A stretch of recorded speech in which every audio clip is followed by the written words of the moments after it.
À la gare routière de Lyon-Perrache, le brouillard matinal léchait les vitres froides des autocars. Mon mari m'a tendu un gobelet brûlant. Bois, mon amour, la route vers Paris est longue, a-t-il murmuré avec une douceur qui, je le comprends maintenant, était celle d'un linceul. J'ai porté le carton à mes lèvres, et soudain, les lumières de la ville ont commencé à danser, à se liquéfier. Tandis qu'il m'aidait à monter les marches du véhicule, son souffle a frôlé mon oreille. Dans 1 heure, Hélène, tu ne te souviendras même plus de ton propre nom. Le monde a basculé. C'était la fin. Mais avant de plonger dans l'abîme, laissez-moi vous raconter comment nous en sommes arrivés là.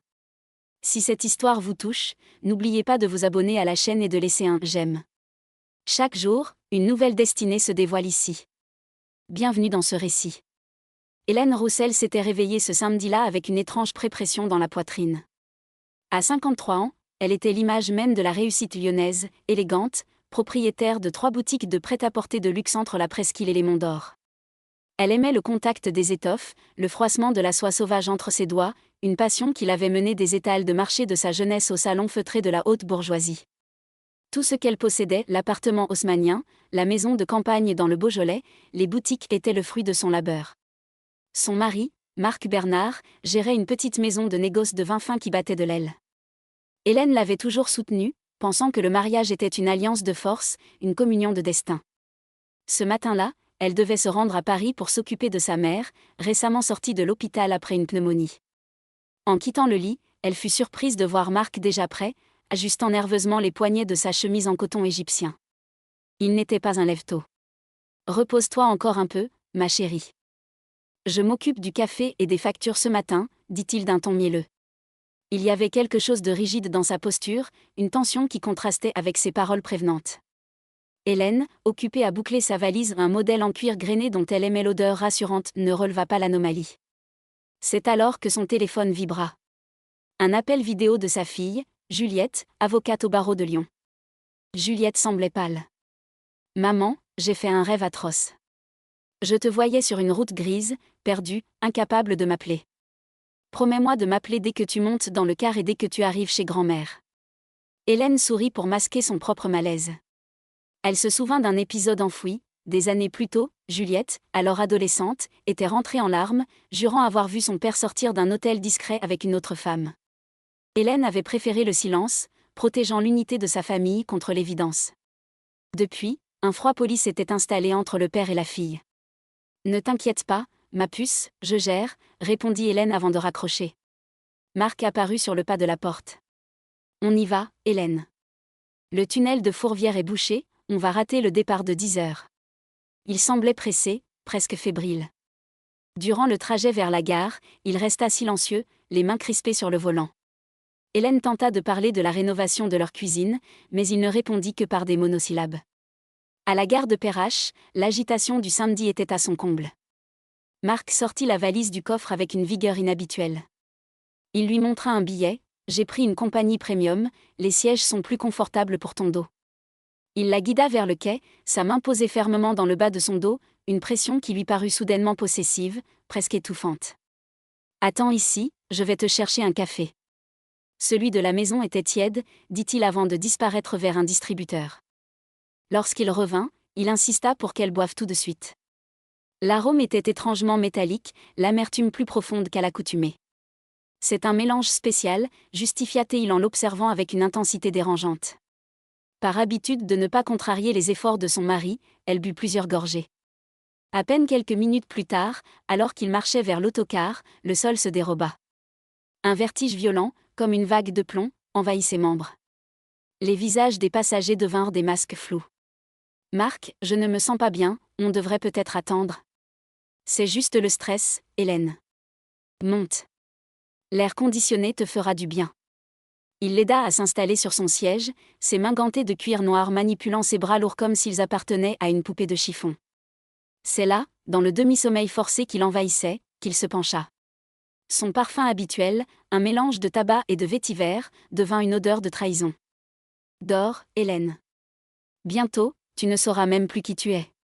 Et tout ce que tu as construit deviendra enfin mien. » La terreur la glaça, mais son cri resta prisonnier de ses poumons. Elle vit Marc descendre les marches d'un pas léger, s'éloignant sur le quai sans un regard en arrière. Les portes pneumatiques se refermèrent avec un sifflement sinistre. Le car s'ébranla, emportant Hélène vers un néant programmé, tandis que la silhouette de l'homme qu'elle aimait disparaissait dans la brume lyonnaise. L'autocar filait sur l'autoroute A6, fendant la grisaille de la Bourgogne. À l'intérieur, Hélène n'était plus qu'une ombre emprisonnée dans son propre corps. Le velours bleu du siège lui semblait être une mer agitée, et chaque chaos du véhicule résonnait dans son crâne comme un coup de tonnerre lointain. Ses doigts, autrefois si agiles pour épingler les ourlets de soie, étaient désormais de marbre, posés sans vie sur son sac à main en cuir de sellerie. Le car finit par ralentir, bifurquant vers l'aire de repos de Mâcon-Saint-Albin. Le sifflement des freins fut le seul signal du monde extérieur qu'elle perçut encore.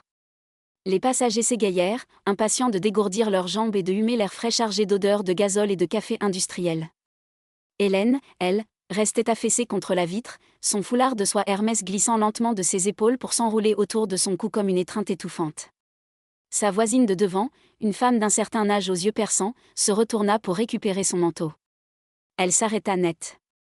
Le teint de cire d'Hélène, ses lèvres légèrement entr'ouvertes d'où s'échappait un souffle erratique, et ses yeux révulsés l'alarmèrent aussitôt. « Monsieur. Chauffeur. Quelqu'un. Cette dame ne va pas bien du tout, cria-t-elle. Le chaos s'installa.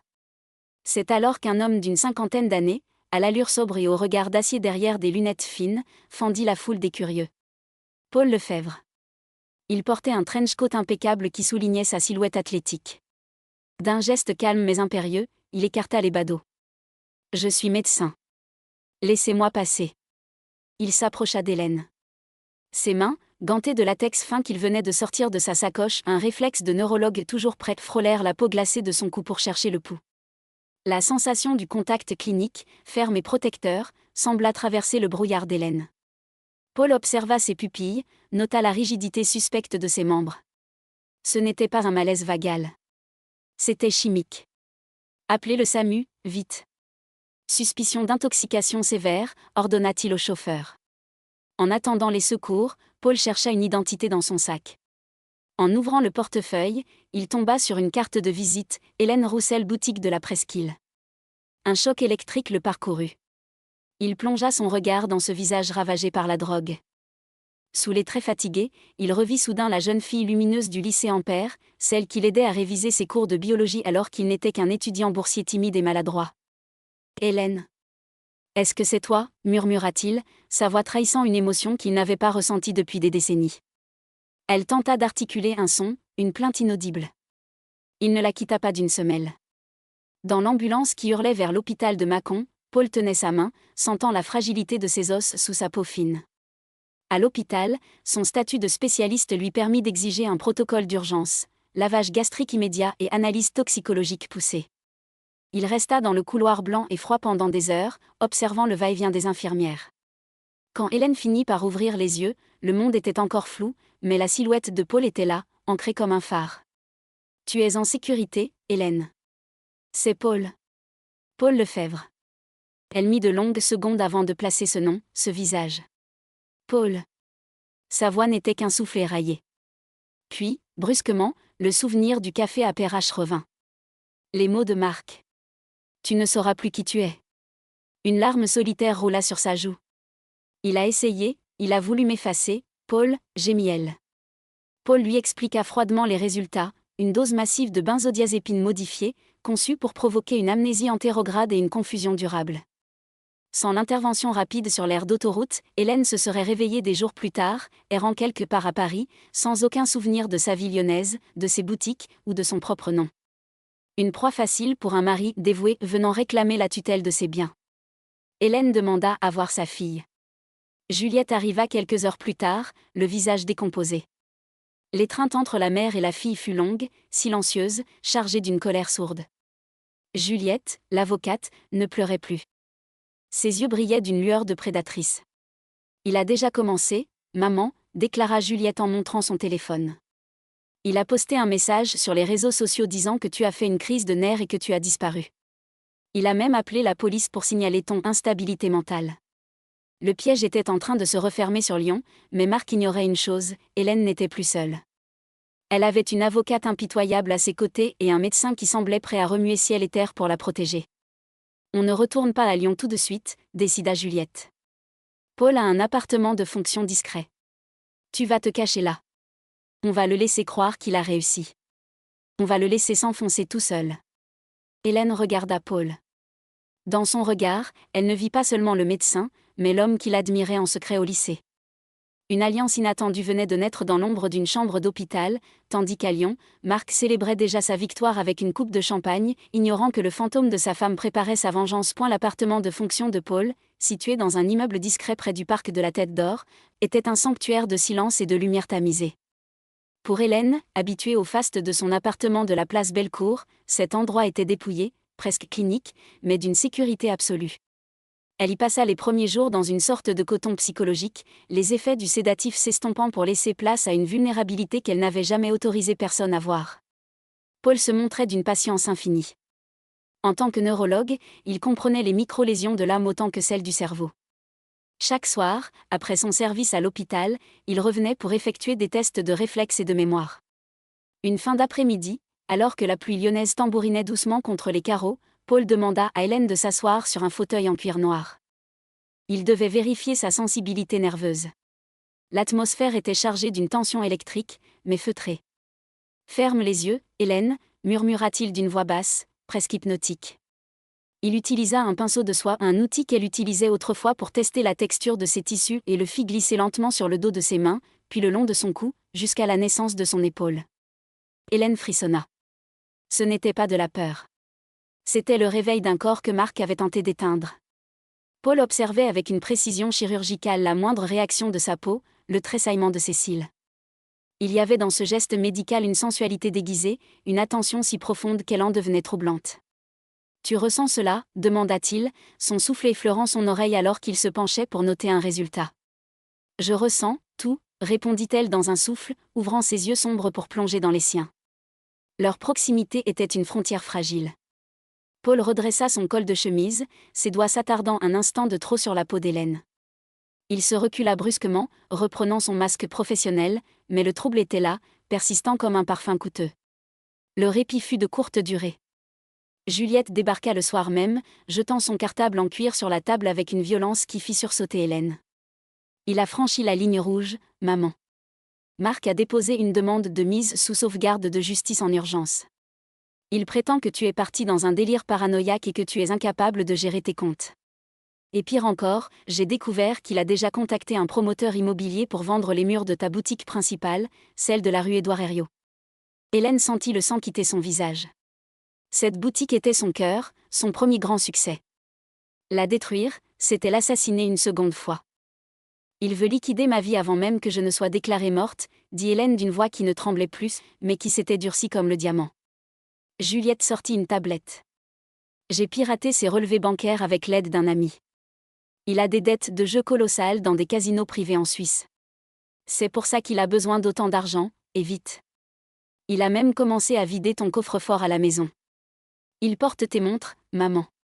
Il s'affiche déjà comme le veuf éploré mais héritier. » Le dégoût d'Hélène se transforma en une détermination glaciale. Elle se leva, se dirigeant vers la petite penderie où Juliette avait apporté quelques-uns de ses vêtements. Elle choisit une robe fourreau noire d'une coupe impeccable, des bas de soie à couture et des escarpins à talons aiguilles qui lui redonnaient sa stature de femme d'affaires redoutée. Elle se maquilla avec soin, soulignant ses yeux d'un trait d'eyeliner précis, comme si elle peignait des peintures de guerre. Paul l'observait depuis le cadre de la porte, fasciné par cette métamorphose. La victime de l'autocar laissait place à la lionne de la presqu'île. « Où vas-tu » demanda-t-il. « Je vais reprendre ce qui m'appartient. Mais d'abord, nous allons lui tendre un piège. Juliette, appelle l'acheteur potentiel. Dis-lui que tu représentes une partie intéressée. Organise une réunion de signature pour demain matin à la boutique. Il va avoir un choc cardiaque s'il te voit, » sourit Juliette avec une lueur malicieuse. « Non » rectifia Hélène en ajustant ses gants fins. « Il ne me verra pas. Pas tout de suite. Je veux qu'il signe. Je veux qu'il s'incrimine officiellement pour fraude et tentative de spoliation devant témoins. Je serai là, dans l'ombre, à l'observer s'enferrer dans ses propres mensonges. » Cette nuit-là, Hélène ne dormit pas. Elle resta assise à la fenêtre, regardant les lumières de Lyon scintiller au loin. Paul vint s'asseoir près d'elle, lui tendant une tasse de thé. Elle ne pouvait plus toucher au café. Sans un mot, il posa sa main sur la sienne. Ce contact était sa seule encre. Le lendemain matin, devant la boutique close, Marc arriva dans sa berline de luxe, un sourire confiant aux lèvres, ajustant sa cravate dans le rétroviseur. Il ignorait que derrière les rideaux de fer baissés, dans le noir de l'arrière-boutique, Hélène l'observait à travers les caméras de surveillance, son doigt effleurant le bouton d'enregistrement. Mais au moment où Marc s'apprêtait à déverrouiller la porte, un homme en manteau sombre l'aborda sur le trottoir. Un homme qu'Hélène ne reconnut pas immédiatement, mais qui fit perdre à Marc toute sa superbe. L'inconnu lui tendit une enveloppe et murmura quelques mots qui firent blêmir le traître. Hélène fronça les sourcils. Qui était cet homme ? Et quel secret Marc cachait-il encore ? Au-delà de sa tentative de meurtre, l'homme au manteau sombre ne resta que quelques secondes sur le trottoir de la rue Édouard Herriot. Un murmure, une enveloppe glissée dans une poche, et Marc resta là, livide, le regard vide fixé sur les pavés mouillés. Derrière l'écran de contrôle, dans l'ombre de l'arrière-boutique, Hélène sentit une décharge d'adrénaline. Elle n'était plus la femme brisée de la gare de Perrache, elle était une chasseresse vêtue de satin noir. Paul, debout juste derrière elle, posa ses mains sur ses épaules. À travers le tissu fin de sa robe, elle sentait la chaleur de ses paumes. Ses doigts exercèrent une pression lente, un massage silencieux destiné à apaiser les battements trop rapides de son cœur. « Respire, Hélène. Tu es le maître du jeu ici », murmura-t-il, son souffle caressant la courbe de son cou. L'esthétique de l'instant était presque irréelle, le contraste entre la douceur du velours qui tapissait les murs de la boutique et la violence de la trahison qui se jouait dehors. Hélène ajusta ses gants en chevreau fin, lissant chaque doigt avec une précision maniaque. C'était son armure. Marc finit par entrer, accompagné du « promoteur », un complice de Juliette qui jouait le rôle de l'acheteur pressé. Marc dégageait une odeur de sueur froide que même son parfum de luxe ne parvenait pas à masquer. Il s'installa au bureau d'acajou, celui-là même où Hélène avait bâti son empire. « Nous avons tous les documents » demanda Marc, la voix chevrotante. « Ma femme, comme je vous l'ai dit, son état mental ne lui permet plus de signer. J'ai le pouvoir notarié temporaire. » Juliette entra alors dans la pièce, vêtue d'un tailleur pantalon d'un rouge sang éclatant. Elle posa une mallette en cuir sur le bureau. Le bruit du fermoir métallique résonna comme un coup de feu dans le silence de la boutique. Monsieur Bernard, avant de signer la cession de ce patrimoine, j'ai besoin que vous confirmiez l'origine de ces dettes en Suisse. Mon client ne veut pas être lié à des circuits de blanchiment liés au casino, lança Juliette avec un sourire glacial. Marc bégaya, cherchant ses mots. C'est une affaire privée. Signons, c'est tout ce qui compte. C'est à ce moment précis que Paul fit signe à Hélène. Elle se leva, le froissement de sa jupe en soie produisant un son presque électrique dans l'obscurité. Elle sortit de l'arrière-boutique d'un pas lent et assuré, le claquement de ses talons aiguilles sur le parquet de chêne marquant le décompte final. Marc se figea. Le stylo tomba de ses mains, tachant de bleu le contrat qu'il convoitait tant. Il ouvrit la bouche, mais aucun son ne sortit. Pour lui, c'était une apparition, un spectre d'élégance et de reproche. « Le café était-il assez fort à ton goût, Marc » demanda Hélène, sa voix calme et tranchante comme un rasoir. Elle s'approcha, posant ses mains gantées sur le dossier du fauteuil. Elle se pencha vers lui, ses yeux brûlant d'une lueur sombre. L'atmosphère dans la boutique était devenue suffocante, saturée de l'odeur des tissus neufs et de la peur primaire d'un homme pris au piège. « Tu pensais m'effacer ? Me transformer en une ombre sans nom errant dans les rues de Paris ?» Elle ramassa l'enveloppe que l'inconnu lui avait remise dehors. Paul l'avait récupérée discrètement par l'entrée de service pendant que Marc entrait. Elle l'ouvrit. À l'intérieur se trouvaient des photos, Marc en compagnie d'une femme beaucoup plus jeune, dans une villa sur les bords du lac de Genève, et des reconnaissances de dettes signées de sa main tremblante. La trahison n'était pas seulement financière, elle était totale, charnelle, abjecte. « La police est en route, Marc » annonça Juliette en croisant les bras. Tentative d'homicide par empoisonnement, abus de faiblesse, escroquerie et usage de faux. Le dossier est complet.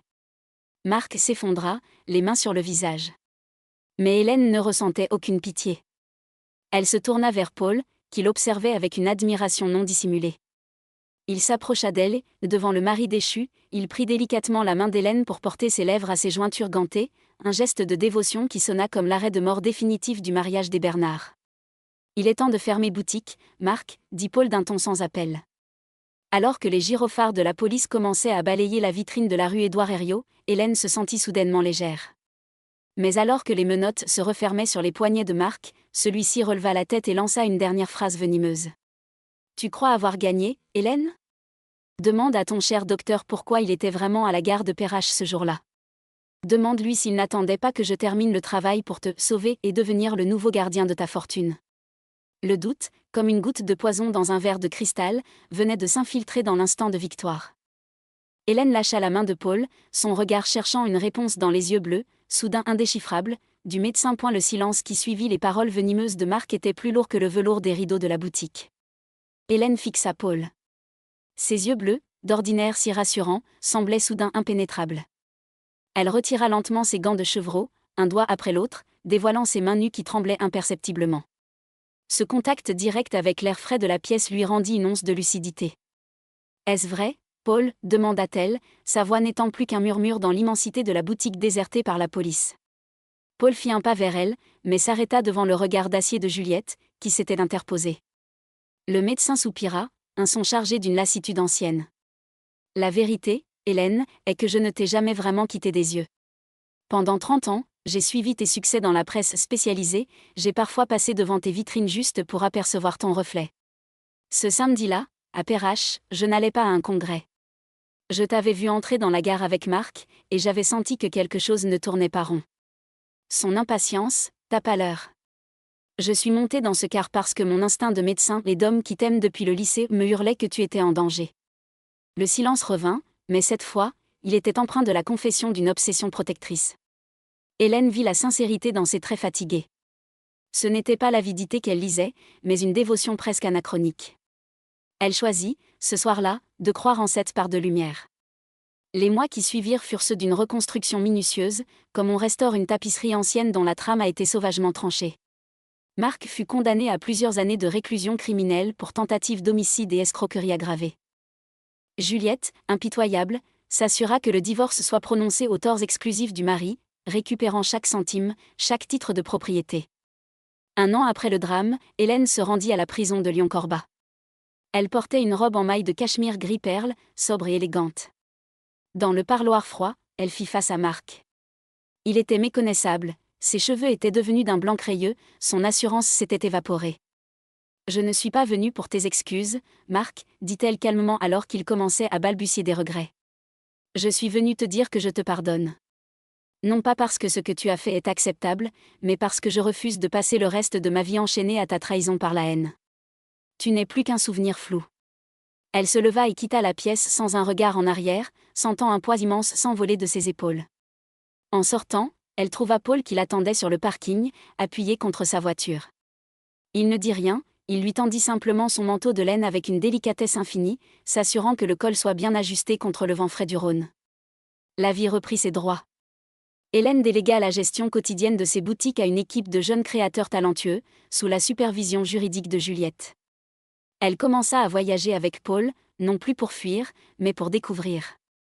Ils se retrouvaient souvent dans leur appartement de la presqu'île, entourés de livres et de musique douce. Un dimanche soir, alors que le soleil se couchait sur les toits de Lyon, Hélène se dirigea vers la cuisine. Elle sortit ses tasses en porcelaine de Sèvres, fines et translucides. Elle prépara le café elle-même, avec un soin presque rituel. Elle l'apporta sur le balcon où Paul lisait.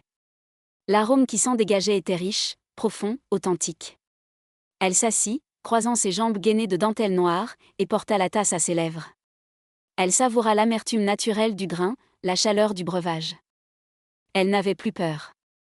Elle regarda la ville de Lyon s'illuminer, chaque lumière étant comme un témoin de sa nouvelle existence. Elle avait été presque effacée, mais elle avait choisi de réécrire son propre chapitre, avec ses propres encres. Elle était Hélène Roussel, et pour la première fois de sa vie, elle savait exactement qui elle était.